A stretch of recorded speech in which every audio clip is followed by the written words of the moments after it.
we glad to have Pastor Randy Southwick on the podcast this morning. Randy, how are you this early morning? Hey, I'm doing pretty well for a guy my age. I can't complain. I'm up and around, and You're 40. You're yeah, 40. You're woke up 43, early. right?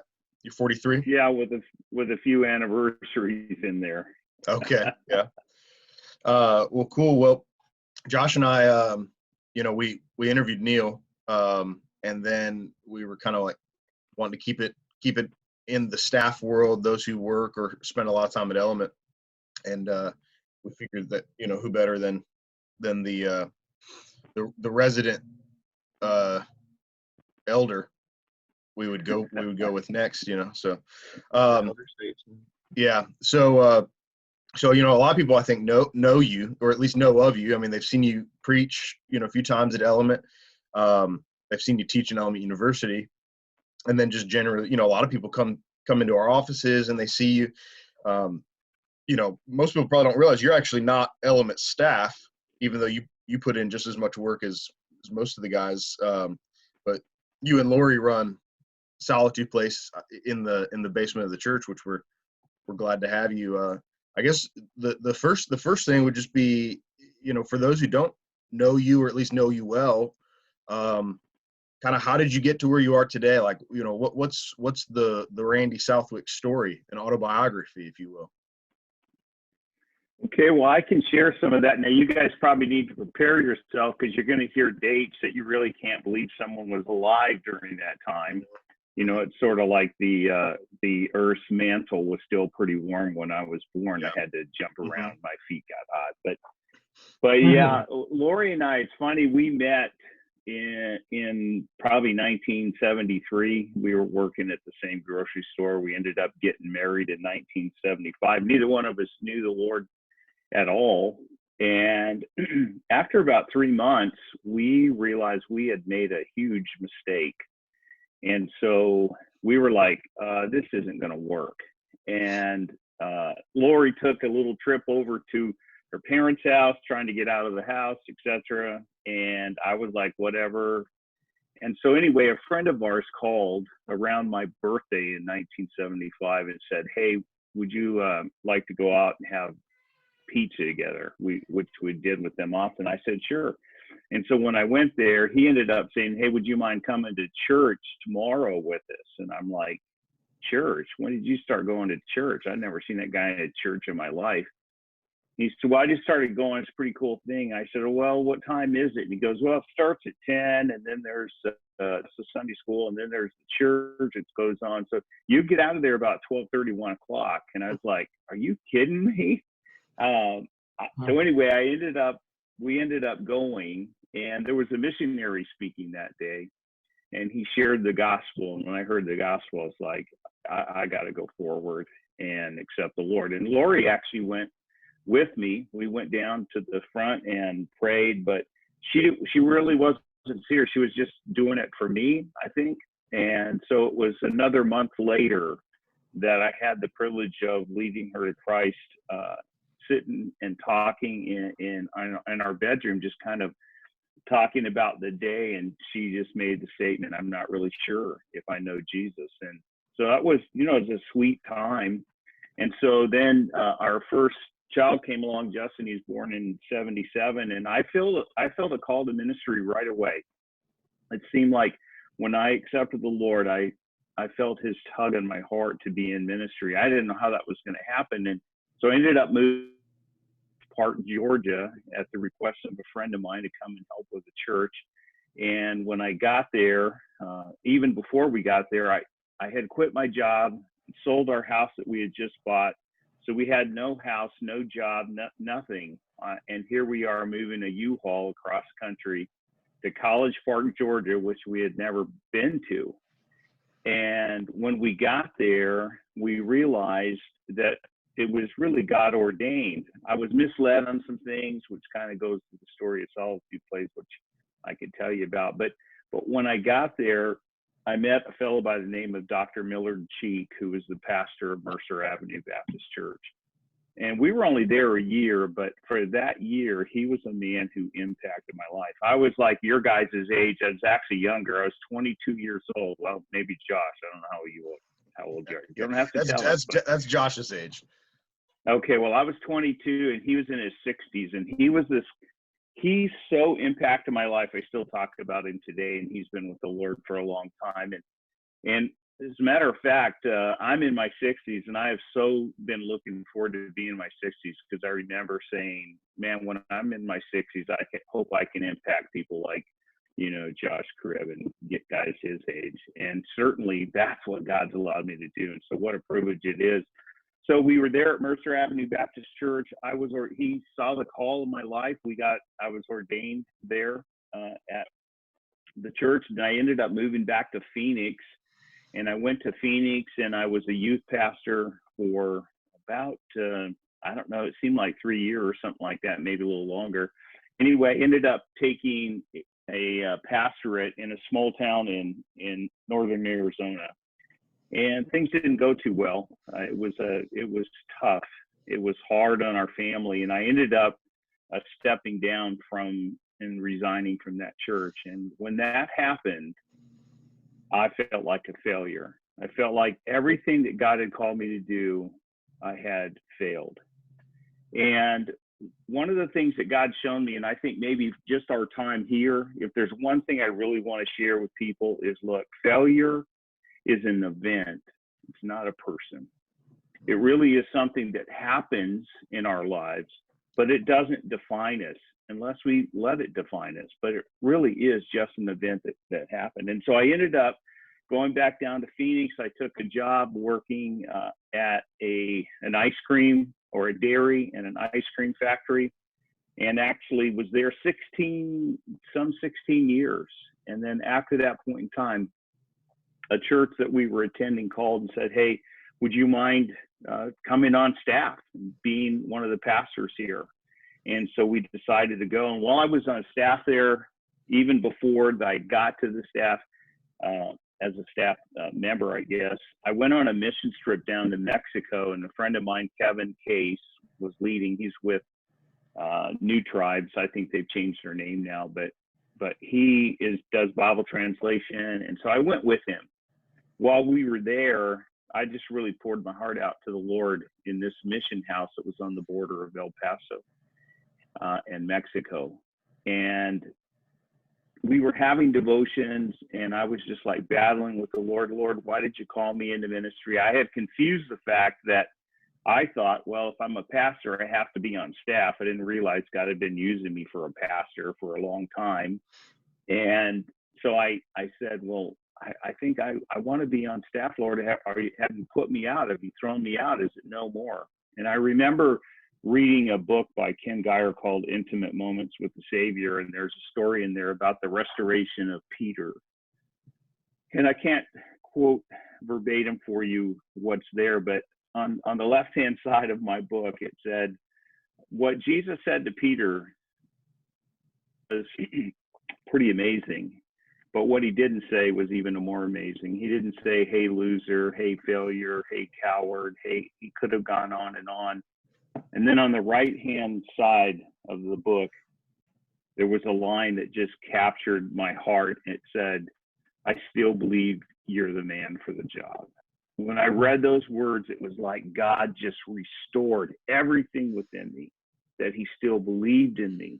And it was from that impact, from that time, that spending that quiet moment with the Lord, that I said to the Lord then, God, if there's ever a chance I could have a place where I could encourage pastors and missionaries and people who are coming through like we were, just traveling through this house, I would love to do that. And I think God just said, check mark, got it. I'm glad it happened here. He knew, of course, that he had a plan that was going on. So I ended up going on staff at Calvary Community Church in Phoenix. It was an awesome time. And I went back to school. I actually went to go get my degree in 2012. And while I was there, one of the professors said, hey, what would you do if money wasn't the issue?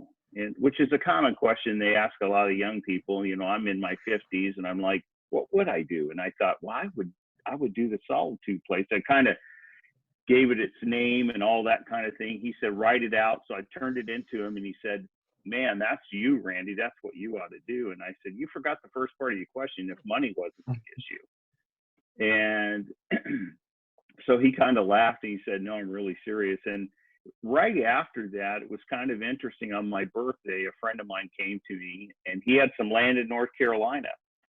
And he said, I know you have this thing you wanted to do with pastors and missionaries and all that, and you probably won't ever go to North Carolina if you don't have land.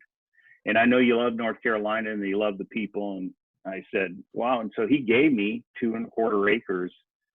And that was kind of like the catalyst to get me to North Carolina. And so we took a trip out there.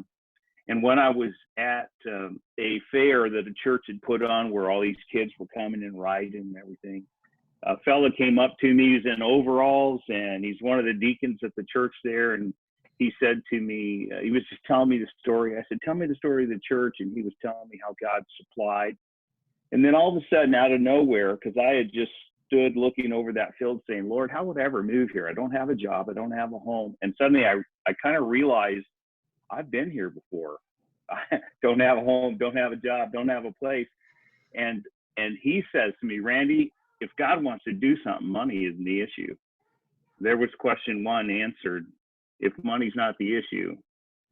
And so then I said, well, Lord, I don't have a job. So I go over, and there's a gal who's kind of working behind this table. And I said, you look kind of dead over here. And she goes, oh, that's funny. I'm with hospice.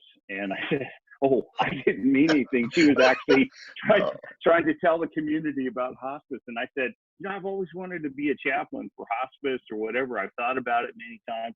She said, we just had an opening. You ought to put your application in, and here's so-and-so to call. Well, I knew it wasn't God's timing, but I knew God was moving in our behalf. Well, a few months later, my birth father, I had 5 dads growing up, so I always clarify for those people that know me. My birth father, he passed away, and so I went back to Wyoming to do his funeral. When I was there, I saw this box. It said Lily Sewing Threads, didn't think anything about it. And I looked on the side of the box because I'd never seen it before. And it said Shelby, North Carolina. And that's where the Lord had really confirmed to me through another event that I won't go into. But when I saw Shelby, North Carolina, I called Laurie and picked up the phone and said, hey, I don't know when, but I know that God's calling us to North Carolina. And so we, just a few months later that year, actually, God would open up the door for us to come here. And we left the day after Christmas in 2014. And that's how we got here to North Carolina. Short story, but there's a lot of other things that happened in between. But what it was, before we're ever born, God knows what's going to happen, and he has a plan. And the cool thing is, I couldn't have orchestrated all these things if I wanted to. God had to orchestrate them. I just needed to step into them and trust him. And so we packed up a U-Haul and moved to North Carolina, no job, no house. Well, a fellow loaned us his house for a few months. Mm-hmm. And God began the story. And then we started going to Element Church. Man, that's awesome. So you talked a little bit about Solitude Place, just in the way that, it is ministering to pastors, but can you go into that with a little bit more detail? Sure. So what Solitude Place does is we have probably 3 main parts that we reach out. So in our local community here, we do like counseling and encouragement, marriage counseling, that kind of thing, mainly for people who live in our community. And we don't charge anything for it. They come, they purchase some materials, is the most that they usually spend. And so we get a lot of people coming from different churches and different areas, and some people drive here to see us. And so we counsel our local community, and I have an office in the church, which was kind of funny because when I first met Neil, I shared with him, hey, I'm looking for an office. Do you know where I could rent one? And he's like, well, I don't know. Let's see. let's go out and look around. And so he was taking me around Element Church, the building, and he walked me up to these different places, and he goes, well, what about this office right here?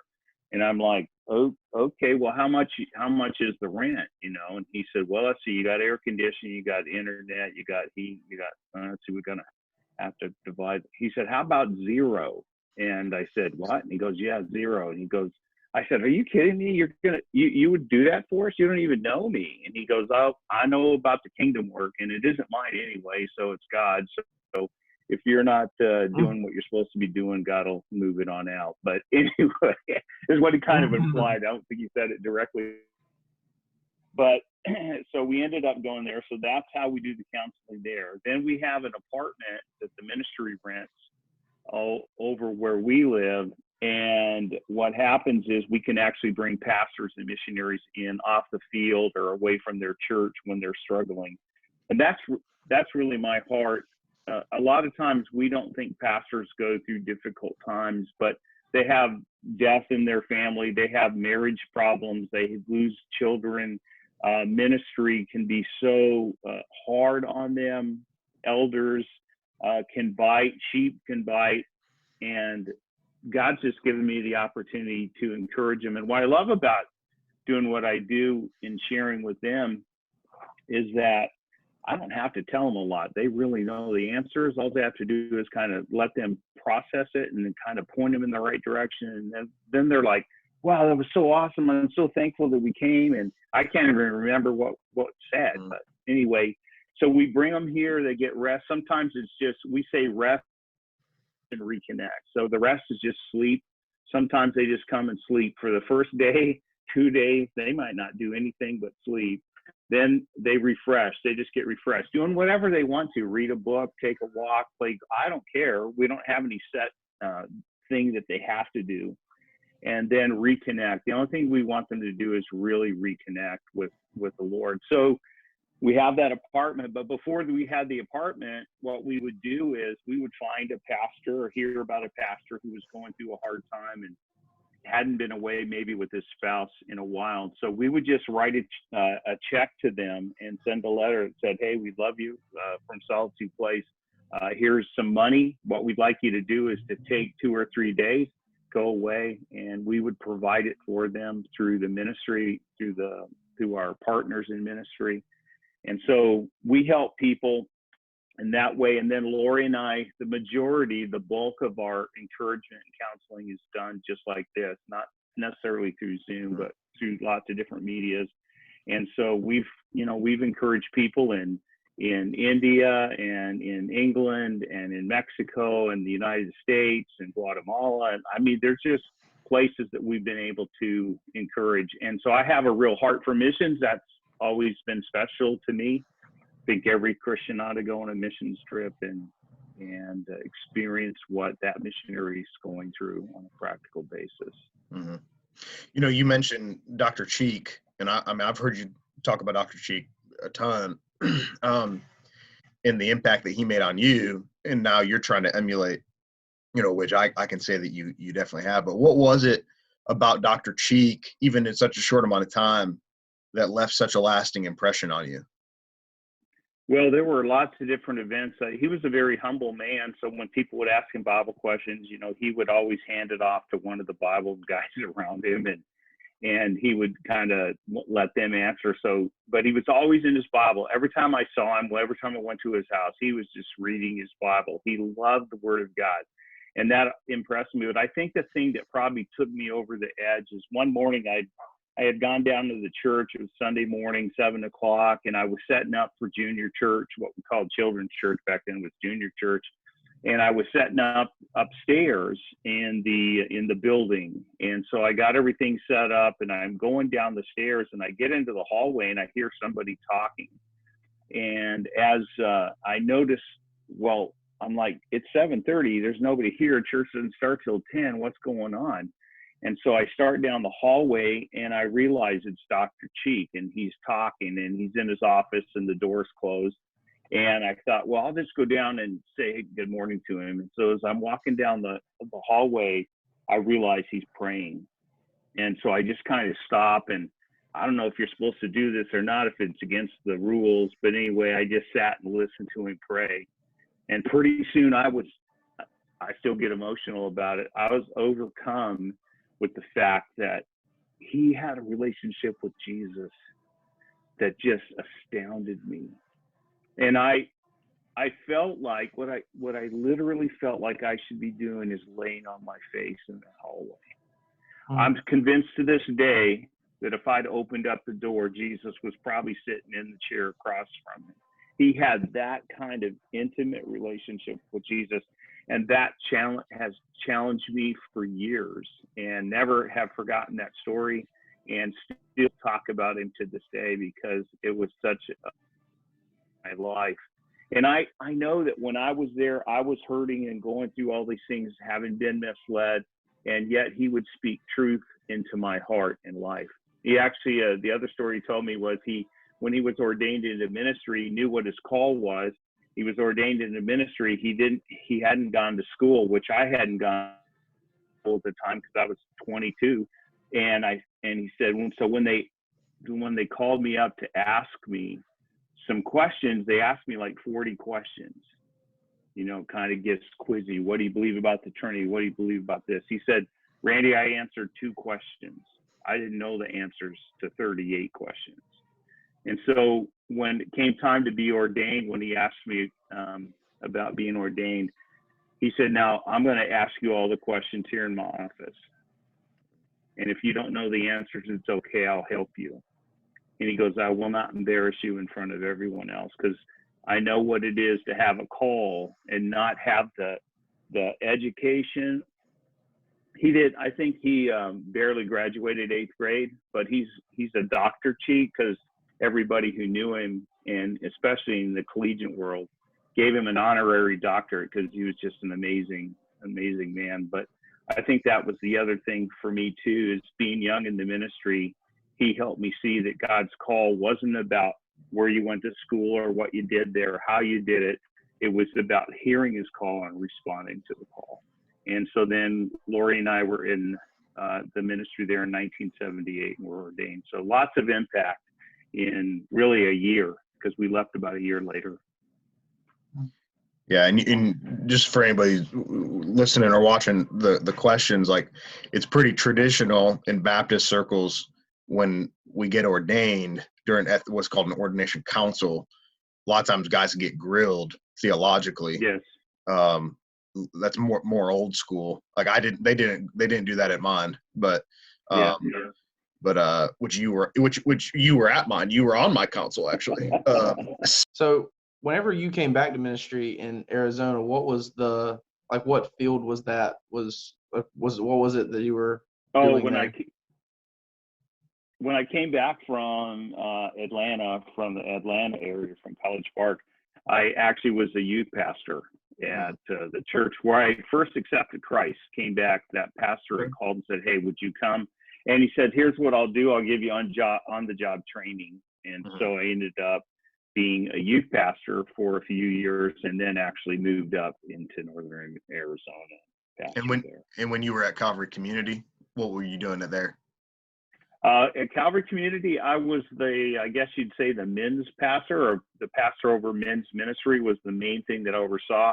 And then counseling, pretty much did the majority or the big bulk of the counseling there. And then you guys know me, I sort of walk around and just check on all the staff anyway. It's just, my gifting is exhortation, so I'm always wanting to make sure everyone's doing okay. So I had the opportunity to counsel or encourage a lot of them in their walks. I never feel very encouraged when you beat me at chess 4 or 5 times a week. So you should reconsider that. Are you saying you want me to let you win? No, never let me win. No, I know you would not want me to let you win. So I will not. No, I enjoy it. So talking about men's ministry, what's some of the biggest things you learned at Calvary in regards to leading men and just engaging them? I think the thing that strikes me the most is that men need to realize that they're in men's ministry even if they aren't going to an event. what I noticed was if I talked to a guy and said, "Hey, are you part of men's ministry?" He would say to me, "Well, I don't go to the Bible study. I haven't been to the retreat that you guys do. We call it an advance, but so I haven't ever done any of that. So I guess I'm really not part of men's ministry." And I think it's always kind of been on my heart to help men understand that they're not part of men's ministry. They just serve in children's ministry. They're part of men's ministry. They serve as an usher. They serve as security. They serve as whatever. But they have to realize because they're a man, they're part of men's ministry. And I think that really becomes, it's like when someone shares that with them, it turns the light on for them. They're like, oh yeah, I'm parking cars. This is what I'm doing, but I'm part of men's ministry. And so what we tried to do was help them understand that the church, the men's ministry, is big because you see them all over the place. They're just not all at a Bible study together. I think that for me was one of the things that the Lord showed me over a period of time that became really important to me personally. Really good. Go ahead, Josh. Well, I was just gonna say, like, I mean, that makes a lot of sense. The easiest way to get somebody engaged is for them to understand, like, you're already engaged. You just don't know it. Yeah, you're part of the bigger picture. When we gave you free rent at Element, we were just tricking you. You know what I mean? Like, most people don't know, like, so when me and Neil do counseling, whenever it gets in, whenever we feel like we're in over our heads, we just send them down the hall to you guys. You know what I mean? Yeah. So, but you guys, you've given me coffee there too, so I'm happy. Hope House Coffee. Can't complain about that. Absolutely. Do you remember when you and I first met at Smith's? I was sitting with Neil, and you came up and started talking to him. When you're out to eat with Neil, you usually don't get a chance to talk to him because he talks to all the randos that the random people that he yes bumps into. So you come up, randos.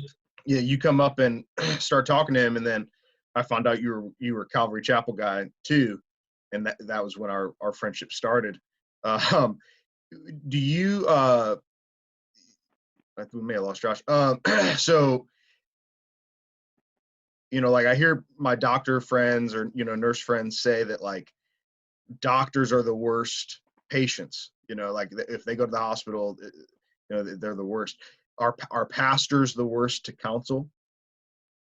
No, I really do love the fact that most pastors do, like I said, know the answers. Mm-hmm. Because they know the word, they're familiar with the word. They just need a little direction or maybe some insight into how it's impacting them on a personal level. It really, to me, it is so funny. I recently just got a text from a pastor who I had interaction with. Laurie and I had interaction with twice. We went to a meal with them while they were here at Solitude Place for a week. And what was so funny is he texted me, he goes, from this coronavirus going on now, and having to do church different and having to have the video and Zoom. And anyway, he said, I am so glad that I went to Solitude Place. It was like it prepared us for this moment. And he goes, and you and Laurie, you guys will never know the impact.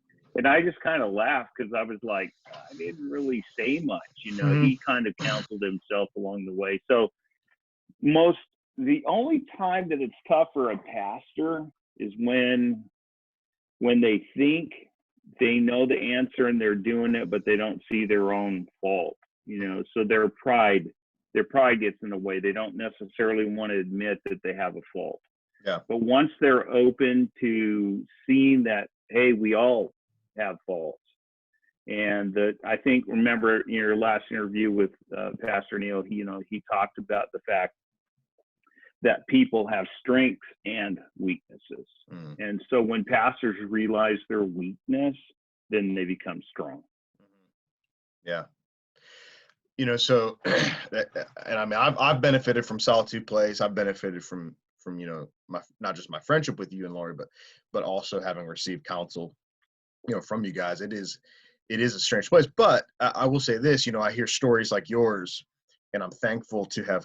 I say that I grew up at Element, because like I came to Element when I was 23, so I'm running up on a decade now of time at Element. And as we finish up, what is it about Element? Now we know Element's not perfect. I mean, I can list out a million reasons why it's not, but what is it about Element that has, stood out to you as unique in your, I guess you've probably been here like 4 or 5 years now. Yeah, been here pretty much since we started. So I think with Element, it was two things. At the time, it was worship, enjoying the worship, because some of the churches around here are a little older worship, and being out of a Calvary Chapel was like, okay, I'm going to find something different. We really didn't even visit that many churches, honestly. But what happened was it was the worship, but I think more so was just the openness of the pastors to be real. They weren't trying to put on airs. They weren't trying to put on a show. They weren't trying to impress people with their knowledge. The whole title thing is funny, because the idea of, if you have a title at Element, it's like, that's nothing. It's really not that important. And so I was always impressed by that. And of course, Pastor Neil did a lot of the teaching at the time, and I just enjoyed his sincerity. I love you when you teach, because I got to have my dictionary. No, I'm just kidding. Yeah. When you teach, I love how you dig into the word, and you have that expository part of you that just rings the bell for me.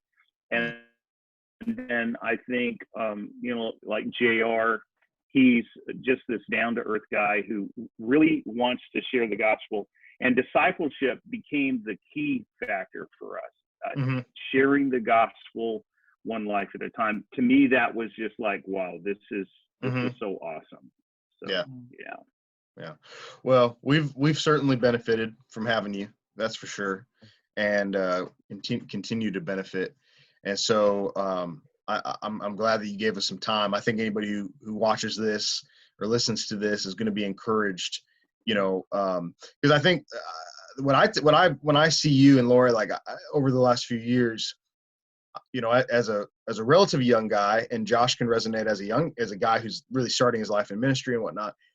It's tough for me, like my wife and I, we talk about all the time, like, hey, what are we going to, we just bought a house. What are we going to do if the Lord calls us to the mission field, or the Lord calls us somewhere, like, and you picture like this nuclear meltdown of like, we'd have to uproot. And you and Laurie were in Phoenix for 20, 30 years, and I was born there. Yeah. And so to up and move across the country for a calling that wasn't even formulated thoroughly yet in your mind, I mean, I know you put it on paper, but that's astounding. And I think, between that and the gifting that you and Laurie have in counseling and everything else, it's been a tremendous blessing to have you at Element. And I think the community's benefited as a whole, because we know a lot of people have been counseled by you guys who aren't Element. So, well, I think as a pastor, I know that I haven't done it all well. I know that I haven't given the counsel all the time that would have been the best for the moment. Sometimes not maybe led of the Spirit, and just counseling out of what I know. And I think all of us can fall to that. But I will say that I really have desired with all my heart to serve God faithfully, so that I can hear him say, well done. I love the fact that people say, hey, well done, thank you so much. But I really want to hear Jesus say those words. I've lived my life in anticipation of seeing him face to face, and him just saying, well done. Yeah. And it's him that does the work. That's the cool thing is I just have to be a yielded vessel, and then he's going to do the work. And you see God show up, and you go, wow, I would have never thought that would have happened that way. Right. So, absolutely. Yeah. Well, we could interview you for hours and continue to hear more stories and probably jokes too, the more warmed up we get. But we'll let you go, and we'll have to do it again. But I will say, and I know Josh would agree, but that vision you had of being in your 60s and being a Dr. Cheek. You're Dr. Cheek to us and the other guys in the office. And so we appreciate the influence you have on our lives, and are going to continue to have you, and also your wife as well. Praise the Lord. I love being at Element. I love being a part of what you guys are doing, and we feel very connected there. You guys have made us feel so welcome being there. I always like to say Element rescued us at a time when we really needed someone to come alongside of us, and so we're just so thankful to be a part. Yeah. Well, the feeling's mutual. We'll have to tell some of those stories later, but the feeling's mutual. So, but we love you, brother. Thank you. Thanks for having me here and getting to share a little bit of the story. So, yeah, man, we'll do it again, and we'll catch you later. All right. Take care, guys.